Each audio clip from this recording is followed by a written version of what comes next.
Bayram günlərində istirahətini fərqli formada dəyərləndirənlər də var. Bəziləri üçün ən yaxşı dincəlmə üsulu açıq hava kitabxanasına üst tutmaqdır. Onlar imtahana hazırlaşmağın ən maraqlı və səmərəli yolunu tapıblar. Bu dörd dost hər gün bura üst tutub gələcək hədəflərinə birgə hazırlaşırlar.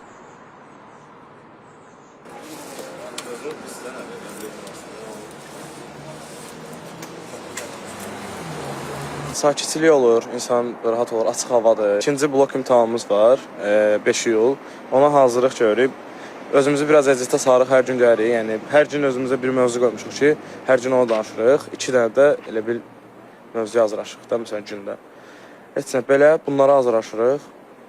Hədəfimiz odur ki, ikinci imtahandan daha yüksək nəticə toplayaq. Açıq kitabxanaların olmağı, yəni nəinki bizim üçün, bir çox tələbələr üçün, şagirdlər üçün, universitetə hazırlaşan insanlar üçün məncə sərf eləyər. Çünki isti yay günləridir, yəni içəridə oturub dərs eləməkdənsə və yaxud da evdə oturub dərs eləməkdənsə insan məncə o qədər də rahat ola bilmir də. Belə amma açıq havalarda insanlar dostları ilə, tanışları ilə və yaxud yaxınları ilə gəlib bir yerdə dərs oxuyur. Adamda həvəs olmur, həm də məsuliyyətsiz yanaşırıq. Amma belə dostlarla oturanda, eləyəndə insana həm məsuliyyət gəlir, həm də ki, həvəs gəlir ki, adama oxumaq həvəs gəlir. Burada həmçinin elektron kitab köşkü də fəaliyyət göstərir. Oxucular istədikləri vəsaitləri ödənişli əsaslarla əldə edə bilirlər. Amma kitabxananın xidməti bununla da bitmir.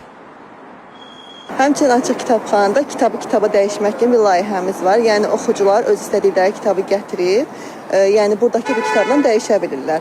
Onun da müəyyən şərtləri var. Məsələn ki, mövzusu, dili eyni olmalıdır.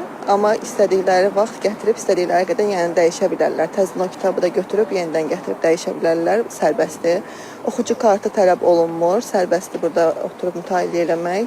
İstədikləri qədər, vaxt limiti yoxdur. Burada 2000-dən artıq kitab mövcuddur. Fondumuz daim yenilənir. Yəni oxucular bura hədiyyə də kitab gətirə bilir, dəyişə bilirlər həmçinin. Yəni istəsələr hədiyyə kimi də gətirib istənilən qədər kitab bağışlaya bilirlər.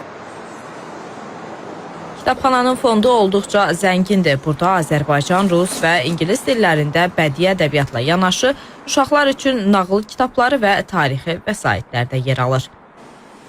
Ləman Abbaslı, Sərxan Daşdəmirov, İTV Xəbər.